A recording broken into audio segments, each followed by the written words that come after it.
பெருமானத்தை நேசிக்கிறதுக்கு இந்த உடம்பை பிறக்கணும், இந்த உடம்புல இருந்து பிரச்சனையெல்லாம் எடுக்கணும், பாவத்தை போக்கணும், இதை பண்ணும் அதை பண்ணும், அதெல்லாம் பண்றது போய் அவனே எவ்வளவு கிடக்கிறான்னா எவ்வளவு பெரிய சிறப்பு மிக்க ஊழல்.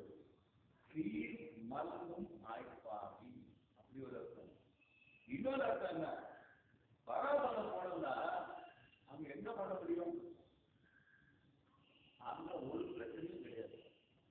அங்க போஸ்ட் கிடையாது, அட்டெண்டன்ஸ் கிடையாது, ட்ரெயின் கிடையாது, ஃபீஸ் கிடையாது, கிடையாது, அங்கேயும் கிடையாது, எதுவுமே கிடையாது. ஒரு பிரச்சனை கிடையாது. நோய் இல்லை, டாக்டர் இல்லை, போலீஸ் இல்லை, எதுவும் இல்லை. பெருமாள் உட்கார்ந்துட்டா இந்த ஆத்மாவெல்லாம் எடுத்து இருக்கும். ரெண்டு பேரும் சேர்ந்து அங்கே வந்து எந்த விதமான கவலையும் இல்லாமல் ஒரு பிரார்த்தனையிலேயே இருக்கக்கூடிய ஒரு நிலை. எல்லோருமாக சேர்ந்து அந்த சாமானத்தை ஒதுக்கி இருப்பார். அவ்வளவுதான். அப்போ அந்த இடத்துல பெருமானுடைய குணங்கள் வெளிப்படணும். அப்ப அவன் நல்லவனா கெட்டவனா தெரிஞ்சு முடியுமா? முடியாது. அப்ப அவன் கருணை உள்ளவனா இல்லையான்னு தெரியுமா? தெரியாது. ஏற்றியிலே உட்கார்ந்து இருக்கிறவருக்கு வெயில பத்தி எதை கவலை ஒரு வெயில நின்று ஆரோக்கியம் போய் ஏதாவது ஒரு நிமிஷம் ஏற்றியில உட்கார்ந்தாக்கா அப்பதான் அந்த ஏற்றியில இனிமே நமக்கு என்ன வெயில மட்டும்தான் நிறமுடியாது. அப்போ இறைவனுடைய இந்த மெய்யுடைய இந்த குணங்கள் இதெல்லாம் எதை கிடைக்கிறதுனா இந்த பூமியில பரவத்துல அவனுடைய குணத்தை நாம அனுபவிக்க முடியாது.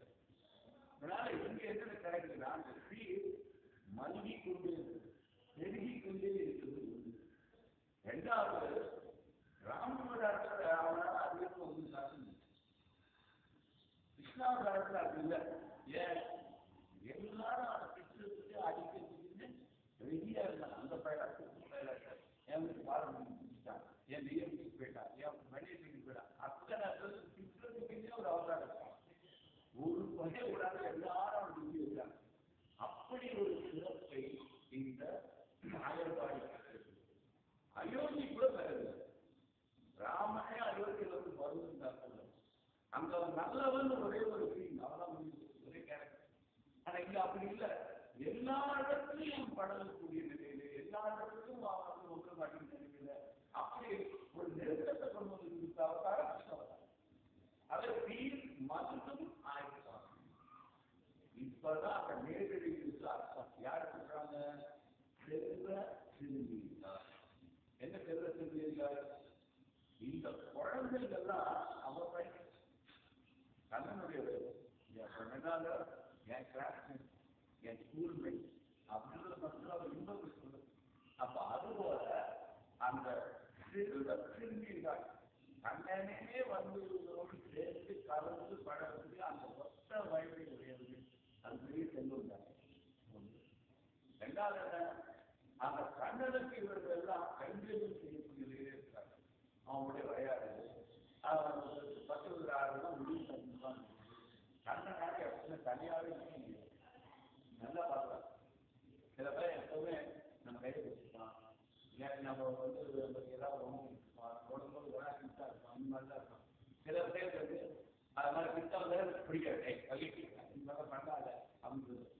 ராமன் அந்த மாதிரி தான். யாருன்னா ஒரு சொட்டு பட்டா கூட போடுவாங்க. சீதையுடைய குடலாக பட்டா கூட குடிச்சுட்டு வந்துடுவாங்க. அந்த மாதிரி ராமன் இது குடிக்கிறதே கிடையாது. கண்ணனுக்கு குளிக்கிறதுன்றதே தெரியாத இருந்தோம் நம்ம கண்ணன். அதில் அப்படிப்பட்டதில்லை. அது மட்டும் இல்லை, எப்பவுமே கண்ணன் பார்த்தீங்கன்னா இப்படின்னு இப்படின்னு இப்படின்னு இப்படின்னு ஸ்ட்ரைட்டாக நின்னாலே இருக்காது. ஏன்னா உடம்பு வேற முன்பு சொப்பை இருக்கு. அதனால இது இப்படி நிற்க முடியும். நேரம் நிற்கும் போது யாராவது கூட அவன் போட்டு வேற கை போட்டு தான் நிற்கிறது. அதனால அந்த மாதிரி அப்படி வந்து அவனுக்கு தோல்வியாக இருக்கக்கூடிய இடம். ஆனால் செல்வ சிறுமியார்